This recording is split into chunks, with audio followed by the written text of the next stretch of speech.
ناظرین کرام، السلام علیکم ورحمۃ اللہ وبرکاتہ۔ آج اس نشست میں ہم آپ کی خدمت میں قرآن حکیم کی ایک عظیم آیت الکرسی کی تفسیر پیش کرنا چاہتے ہیں۔ سب سے پہلے ہم اس آیت کریمہ کی تلاوت کریں گے، اور یہ تو آپ کو معلوم ہی ہے کہ یہ آیت یعنی آیت الکرسی سورہ بقرہ میں ہے اور تیسرے پارے میں ہے۔ تو ناظرین کرام، آئیے سب سے پہلے اس آیت کریمہ کی تلاوت کر لیتے ہیں، اس کے بعد اس کا ہم ترجمہ پیش کریں گے، پھر تفسیر کی طرف بڑھیں گے۔ اعوذ باللہ من الشیطان الرجیم، بسم اللہ الرحمن الرحیم۔ اللہ لا الہ الا ہو الحی القیوم لا تأخذہ سنۃ ولا نوم لہ ما فی السماوات وما فی الارض من ذا الذی یشفع عنده الا بإذنہ یعلم ما بین ایدیہم وما خلفہم ولا يحيطون بشيء من علمه إلا بما شاء وسع كرسيه السماوات والأرض ولا يؤوده حفظهما وهو العلي العظيم۔ ناظرین کرام، یہ آیت الکرسی کی تلاوت تھی جو پیش کی گئی۔ ترجمہ یہ ہے کہ اللہ ہی معبود ہے، اس کے علاوہ کوئی معبود نہیں۔ وہ زندہ ہے، خود قائم ہے، اور پوری کائنات اسی کے دم سے قائم ہے۔ اسے نہ اونگ آتی ہے نہ نیند آتی ہے، اور زمین اور آسمان کی ساری چیزیں اسی کی ملکیت ہیں۔ کون ہے جو اس کی اجازت کے بغیر کسی کی سفارش کر سکے؟ وہ ہر انسان کے ماضی، حال اور مستقبل سے واقف ہے۔ یعلم ما بین ایدیہم وما خلفہم۔ انسان اس کے علم کا احاطہ نہیں کر سکتا، اس لیے کہ اس کو علم جو ملا ہے اتنا ہی ملا ہے جو اللہ نے چاہا، اور اس کی کرسی آسمان اور زمین کو گھیرے ہوئے ہے۔ زمین اور آسمان کی حفاظت اس کے اوپر گرا نہیں، اور وہ بلند ہے، عظمت والا ہے۔ ناظرین کرام، اس آیت کریمہ کی تلاوت اور ترجمے کے بعد اب ہم اس کی تفسیر کی طرف بڑھتے ہیں۔ سب سے پہلے اس آیت کریمہ کی فضیلت چند احادیث کی روشنی میں جان لیتے ہیں۔ سب سے پہلی حدیث جسے امام مسلم رحمۃ اللہ علیہ کتاب و فضائل القرآن کے اندر لائے ہیں وہ پیش کر دیتا ہوں۔ حدیث اس طرح: وعن ابی بن کعب رضی اللہ تعالی عنہ قال قال رسول اللہ صلی اللہ علیہ وسلم یا ابا المنذر اتدری ای آیات من القرآن معك اعظم قال قلت اللہ ورسولہ اعلم قال اتدری ای آیت من القرآن معك اعظم قال قلت اللہ لا الہ الا هو الحی القیوم قال فضرب فی صدری وقال لیہنک العلم ابا المنذر، رواہ مسلم فی کتاب فضائل القرآن۔ حضرت ابی بن کعب رضی اللہ تعالیٰ عنہ فرماتے ہیں کہ رسول اللہ صلی اللہ علیہ وسلم نے ایک دفعہ مجھ سے یہ کہا، اے ابو منذر، کیا تجھے معلوم ہے کہ قرآن حکیم کی کون کون سی آیات بہت زیادہ عظیم ہیں؟ میں نے کہا کہ اللہ اور اس کے رسول زیادہ جانتے ہیں، اس لیے کہ کون کون سی آیتیں اس کا علم مجھے نہیں تھا۔ لیکن جب آپ نے پھر یہ پوچھا کہ اچھا یہ بتاؤ کہ کون سی آیت سب سے زیادہ عظیم ہے، تو میں نے فوراً جواب دیا کہ قرآن حکیم کی سب سے عظیم آیت اللہ لا الہ الا هو الحی القیوم یعنی آیت الکرسی ہے۔ نبی کریم صلی اللہ علیہ وسلم نے ان کے اس جواب کے اوپر ان کے سینے کو تھپ تھپایا، سینے پر ہاتھ مارا، اور یہ فرمایا تیرا علم تجھے مبارک ہو اے ابو المنذر۔ اس حدیث پاک سے یہ معلوم ہوا کہ قرآن حکیم کی سب سے عظیم آیت، اعظم آیات آیت الکرسی ہے۔ ایک اور حدیث آپ کے سامنے اس آیت کریمہ کی فضیلت میں پیش کر دینا مناسب سمجھتا ہوں۔ حدیث اس طرح: وعن ابی ہریرہ رضی اللہ تعالیٰ عنہ قال وکلنی رسول اللہ صلی اللہ علیہ وسلم بحفظ زکاة رمضان فاتانی آت فجعل یحس من الطعام فاخذته فقلت لا ارفعنک الى رسول اللہ صلی اللہ علیہ وسلم فذكر الحديث فقال اذا اويت الى فراشك فقرأ آية الكرسي لن يزال عليك من الله حافظ ولا يقربك شيطان حتى تصبح فقال النبي صلى الله عليه وسلم صدقك وهو كذوب ذاك شيطان، رواہ البخاری فی کتاب بدء الخلق۔ حضرت امام بخاری رحمۃ اللہ علیہ اس حدیث پاک کو ایسے کتاب بدء الخلق کے اندر لائے ہیں۔ راوی حضرت ابو ہریرہ رضی اللہ تعالیٰ عنہ ہیں۔ حضرت ابو ہریرہ رضی اللہ تعالیٰ عنہ فرماتے ہیں کہ رمضان کے مہینے میں جو زکوٰۃ کے مال جمع ہو رہے تھے ان کے اوپر اللہ کے رسول نے مجھے نگراں بنا دیا کہ دیکھو کوئی چور ان مالوں میں سے کچھ چرا کر کے نہ لے جائے۔ میں حفاظت کرنے پر مامور کر دیا گیا۔ ایک رات میں نے دیکھا فَأَتَانِي آتٍ، ایک آدمی چپ کے آیا اور فَجَعَلَ يَحْسُ مِنَ الطَّعَامِ، لپ بھر بھر کر کے اپنے تھیلے کے اندر مال ڈالنے لگا۔ فَأَخَذْتُهُ، میں نے اس کو پکڑ لیا۔ فَقُلْتُ، کہا کہ یو تھیف، چور کہیں کا، تجھے شرم نہیں آتی کہ زکوٰۃ کے مال میں سے چوری کر رہا ہے؟ میں تجھے ضرور بھی ضرور نبی کریم صلی اللہ علیہ وسلم کے پاس لے جاؤں گا، لَأَرْفَعَنَّكَ إِلَىٰ رَسُولِ اللَّهِ صلی اللہ علیہ وسلم۔ اس نے کہا کہ مجھے چھوڑ دو، میں غریب آدمی ہوں، آئندہ ایسی حرکت نہیں کروں گا۔ حضرت ابو ہریرہ رضی اللہ تعالیٰ عنہ نے رحم کھا کر کے اس کو چھوڑ دیا۔ حضرت ابو ہریرہ نے اس بات کا ذکر نبی کریم صلی اللہ علیہ وسلم سے فرمایا۔ نبی نے فرمایا کہ وہ یہ کہہ کر کے گیا کہ نہیں آؤں گا، ضرور آئے گا وہ۔ حضرت ابو ہریرہ کو بڑی حیرت ہوئی، چوکنے ہو کر کے دوسری رات پھر بیٹھے، دیکھا کہ وہ چپ کے آ رہا ہے اور لپ بھر بھر کر کے تھیلے میں ڈالنے لگا۔ حضرت ابو ہریرہ رضی اللہ تعالیٰ نے پھر اسے پکڑا، کہا کہ بیٹا اب تو میرے ہاتھ سے نہیں بچے گا، اب میں ضرور بھی ضرور تجھ کو نبی کریم صلی اللہ علیہ وسلم کے پاس لے کر جا کر ہی رہوں گا۔ پھر رونے لگا، کہا کہ میں کثیر العیال ہوں، بچے بھوکے مر رہے تھے، اور اس غریبی اور مفلسی اور تنگ دستی نے مجھے مجبور کیا میں چوری کروں، ورنہ میں چوری کرنے والا شخص نہیں ہوں، ایک بار اور چھوڑ دیجئے۔ حضرت ابو ہریرہ نے ترس کھا کر کے اس کو پھر چھوڑ دیا، اور پھر نبی سے جب تذکرہ کیا تو نبی کریم صلی اللہ علیہ وسلم نے فرمایا وہ اپنی حرکت سے باز نہیں آئے گا، تیسری مرتبہ بھی آئے گا۔ حضرت ابو ہریرہ کو بڑی حیرت ہوئی کہ نبی کریم صلی اللہ علیہ وسلم فرما رہے تیسری مرتبہ بھی آئے گا۔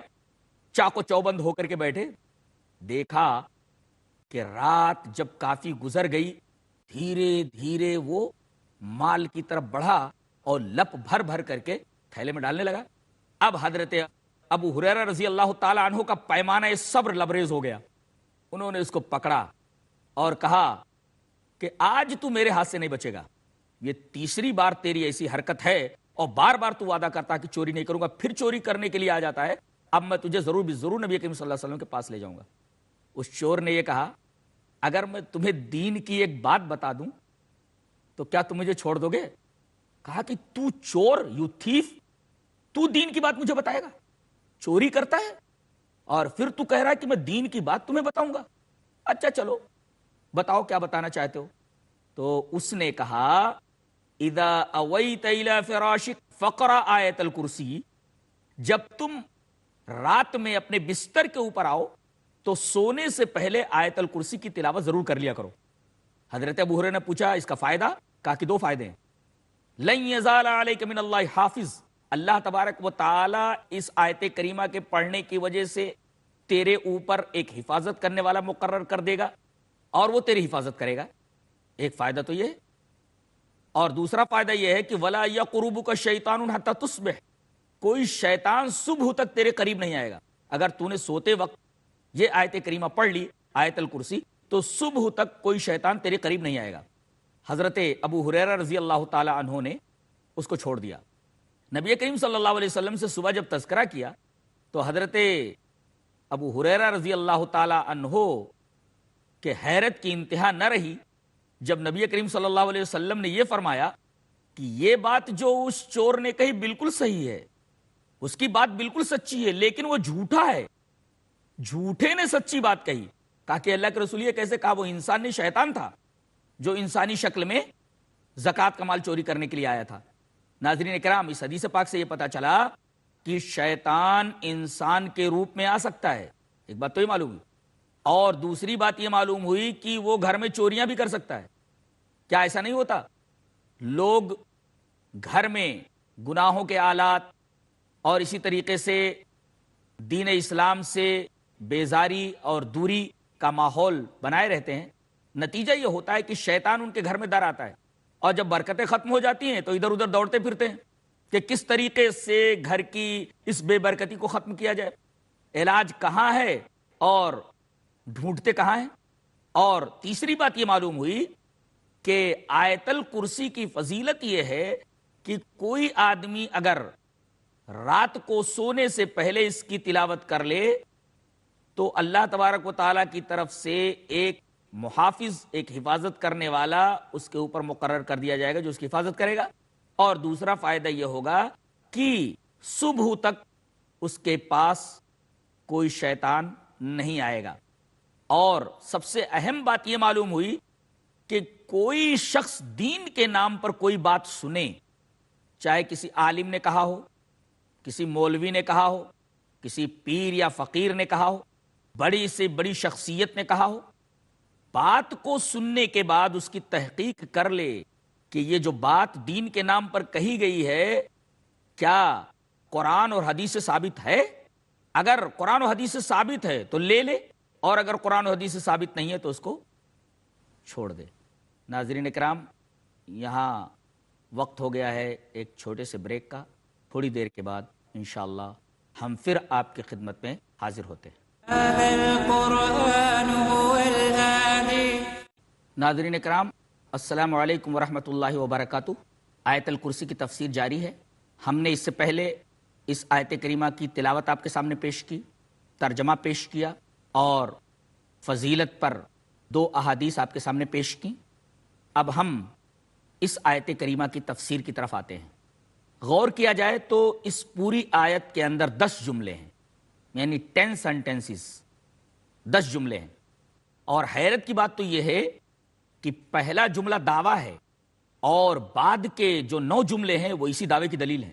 گویا اللہ لا الہ الا ہو، اللہ ہی معبود ہے، اللہ کے سوا کوئی معبود نہیں، یہ ایک دعویٰ ہے۔ دعویٰ یہ کیا گیا کہ اللہ کے علاوہ کوئی معبود نہیں، اللہ ہی معبود ہے۔ اب سوال یہ پیدا ہوتا ہے کہ بھئی اللہ ہی معبود کیوں؟ اس کے علاوہ اور کوئی عبادت کے لائق کیوں نہیں ہو سکتا؟ تو اس دعوے کی دلیل ان 9 جملوں کے اندر دی گئی ہے جو اس جملے کے بعد آئے ہیں۔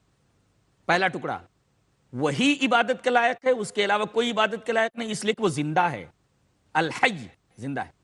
اب سوال یہ پیدا ہوا کہ ٹھیک ہے وہ زندہ ہے، کیا کبھی مر جائے گا؟ تو القیوم سے اس شبہے کا جواب دیا گیا، نہیں، وہ زندہ ہے، ہمیشہ زندہ رہے گا، قائم رہے گا۔ ارے وہ خود قائم ہے اور پوری کائنات اسی کے دم سے قائم ہے۔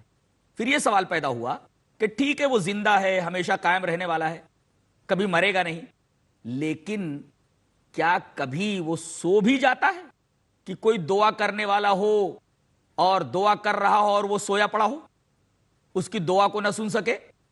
اس شبہے کا جواب دیا گیا، نہیں، ایسا نہیں ہے، لا تاخذہ سنۃ ولا نوم، نہ اسے اونگ آتی ہے نہ اسے نیند آتی ہے۔ ناظرین کرام، اس ٹکڑے کے اندر 2 باتیں کہیں گئی۔ اسے اونگ نہیں آتی، جس کو عربی میں سینا کہتے ہیں، سینتن مانے اونگ، ایسے ایسے اس کو اونگ کہتے ہیں، اور نوم کہتے ہیں سو جانا۔ تو پہلے اونگ کا لفظ آیا، سینتن کا، بعد میں نوم کا۔ نقطہ یہ ہے کہ اونگ یہ غفلت کی ابتدا ہے، اور نوم یعنی سو جانا یہ غفلت کی انتہا ہے۔ اور اللہ تبارک و تعالیٰ کی ذات ایسی ہے جو غفلت کی ابتدا سے بھی پاک ہے اور غفلت کی انتہا سے بھی پاک ہے۔ وہ کسی لمحے نہ تو اونگتا ہے اور نہ سوتا ہے۔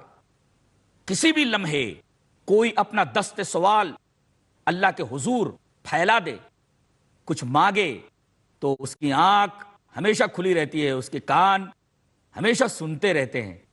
اسے نہ تو اونگ آتی ہے اور نہ نیند آتی ہے، اس لیے کہ اونگ غفلت کی ابتدا اور نیند غفلت کی انتہا، اور اللہ تبارک و تعالیٰ غفلت کی ابتدا اور انتہا دونوں سے پاک ہے۔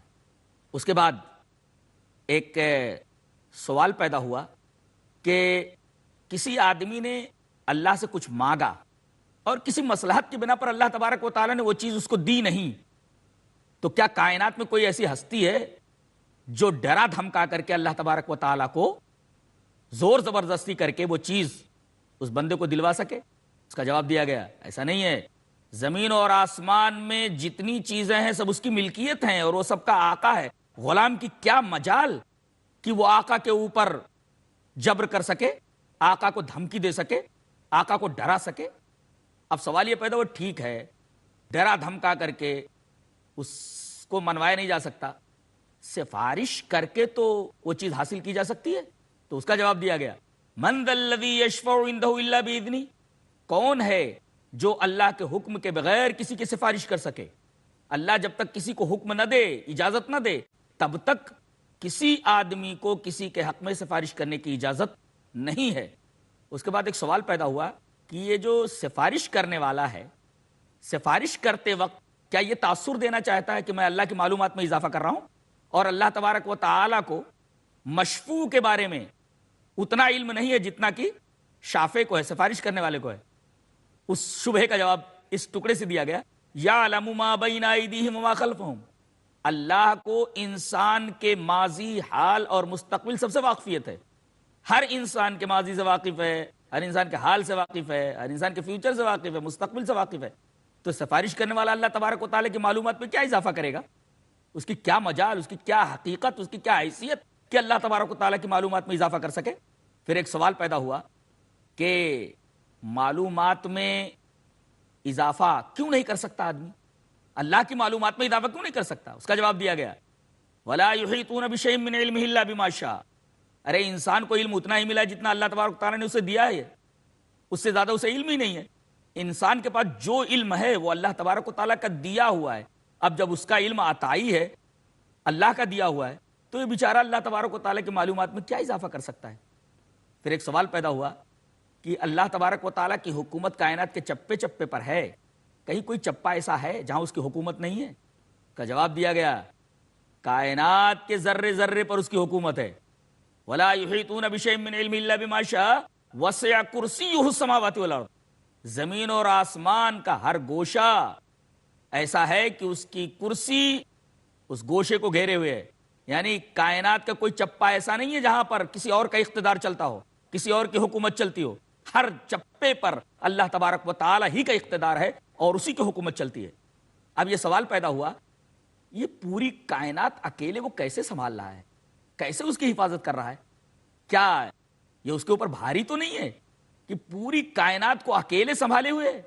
یہ بات اس کے اوپر گراں تو نہیں ہے؟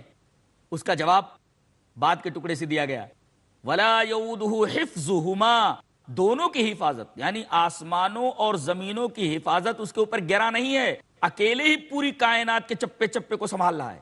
اللہ کمال علم رکھتا ہے، کمال قدرت رکھتا ہے. 12ویں پارے کے شروع میں سورہ ہود کے اندر اللہ تبارک و تعالیٰ نے ارشاد فرمایا وَمَا مِن دَابَّةٍ فِي الْأَرْضِ إِلَّا عَلَى اللَّهِ رِزْقُهَا وَيَعْلَمُ مُسْتَقَرَّهَا وَمُسْتَوْدَعَهَا كُلٌّ فِي كِتَابٍ مُبِينٍ. زمین کے اوپر جتنے بھی چلنے والے جاندار ہیں، اللہ تبارک و تعالیٰ کے اوپر ان کے رزق کی ذمہ داری ہے، سب کو رزق دے رہا ہے. ناظرین کرام غور فرمائیں، ایک کالے رنگ کا کیڑا کالی رات میں ایک کالے پتھر کے اوپر چل رہا ہوتا ہے، اللہ تبارک و تعالیٰ اس کے پاس اس کا رزق پہنچا دیتا ہے. اس میں دو باتیں ہیں. ایک تو یہ کہ اس کیڑے کے بارے میں اللہ جانتا ہے کہ اس نے کھانا کھایا ہے نہیں کھایا، اور رزق اس تک پہنچا دیتا ہے. اس کا مطلب یہ ہوا کہ اس کیڑے کے بارے میں علم رکھنا یہ اس کے کمال علم کی دلیل ہے، اور اس تک روزی پہنچا دینا یہ اس کے کمال قدرت کی دلیل ہے. تو اللہ تبارک و تعالیٰ کمال علم سے متصف ہے اور کمال قدرت سے بھی متصف ہے. ساتھ ساتھ اللہ تبارک و تعالیٰ نے یہ بھی ارشاد فرمایا وَيَعْلَمُ مُسْتَقَرَّهَا وَمُسْتَوْدَعَهَا. یہ کہاں زندگی کے اکثر ایام گزارے گا اور کہاں یہ دفن ہوگا. بہت سارے لوگ زندگی بھر گاؤں میں رہتے ہیں، بیمار ہوئے بمبئی آ گئے یا کسی شہر میں آ گئے، وہیں ان کا انتقال ہو گیا. ان کے خواب و خیال میں بھی یہ نہیں رہتا ہوگا کہ زندگی بھر ہم جس گاؤں میں رہے اس گاؤں کے قبرستان میں ان کو دفن نہیں کیا جائے گا، بلکہ وہ کہیں اور دفن کیے جائیں گے. اللہ تبارک و تعالی یہ فرما رہا ہے کہ انسان یا جاندار کی اکثر مدت زندگی کی کہاں گزرے گی اور کہاں اس کا مدفن ہوگا، اللہ تبارک و تعالی کو یہ بھی معلوم ہے. وَلَا يَؤُودُهُ حِفْظُهُمَا. زمین اور آسمان کی حفاظت اس کے اوپر گراں نہیں ہے، وہ اکیلا ہی پوری کائنات کو سنبھال رہا ہے. اور آخری ٹکڑا اللہ تبارک و تعالیٰ کی دو صفتوں کے ساتھ ہے، یعنی اس آیت کریمہ کا اختتام اللہ تبارک و تعالیٰ کی دو عظیم صفتوں کے اوپر ہو رہا ہے. وہ عظیم صفتیں ہیں العلی اور العظیم. یہ دو صفتیں ہیں. علی کا لفظ علو سے بنا ہے اور عظیم کا لفظ عظمت سے بنا ہے. علو کے اندر عظمت سے زیادہ بلندی ہوتی ہے، اس میں بلندی کا لحاظ زیادہ کیا جاتا ہے. اصل میں عربی میں تین الفاظ ہیں، ایک ہے کبریائی اور ایک ہے عظمت اور ایک ہے علو. کبریائی کے اندر بڑائی کا مفہوم زیادہ پایا جاتا ہے، اس کے مقابلے میں علو کے اندر بڑائی کا مفہوم کم پایا جاتا ہے. دونوں کے اندر بڑائی کا مفہوم ہے، لیکن کبریائی کے اندر بڑائی کا مفہوم زیادہ ہے بالمقابل علو کے. اور کبریائی اور عظمت میں فرق یہ ہے، اللہ کے رسول صلی اللہ علیہ وسلم کی ایک حدیث کے اندر یہ بیان فرمایا گیا ہے کہ اللہ تبارک و تعالیٰ نے فرمایا کہ الکبریاء ردائی والعظمت ازاری فمن نازعنی واحدا منہما قذفت فی النار، کہ کبریائی یہ میری چادر ہے اور عظمت یہ میرا ازار ہے، ان میں سے کسی ایک کے اندر بھی اگر کوئی میری برابری کرنے کی کوشش کرے گا تو میں اس کو جہنم میں پھینک دوں گا۔ ناظرین کرام غور فرمائیں، یہاں کبریائی کو چادر کہا گیا ہے اور عظمت کو ازار کہا گیا ہے، اور آپ کو معلوم ہے کہ چادر اوپر رہتی ہے بدن کے اوپر اور ازار نیچے ہوتا ہے۔ اس سے یہ پتا چلا کہ کبریائی کے اندر بالمقابل عظمت کے بڑائی زیادہ ہے۔ خلاصہ یہ کہ یہ آیت کریمہ انتہائی عظیم الشان ہے، اور اللہ تبارک و تعالی نے اپنے معبود ہونے کا جو دعویٰ کیا ہے اس دعوے پر 9 دلیلیں پیش کر کے یہ ثابت کر دیا ہے کہ اس کائنات میں اللہ ہی عبادت کے لائق ہے، اس کے علاوہ کوئی عبادت کے لائق نہیں ہے۔ ناظرین اکرام، آیت الکرسی کے اوپر بحث کا اختتام ہم یہیں پر کرتے ہیں۔ انشاءاللہ اگلے ایپیسوڈ کے اندر پھر آپ سے ملاقات ہوگی انشاءاللہ، تب تک کے لیے اجازت دیں۔ السلام علیکم ورحمۃ اللہ وبرکاتہ۔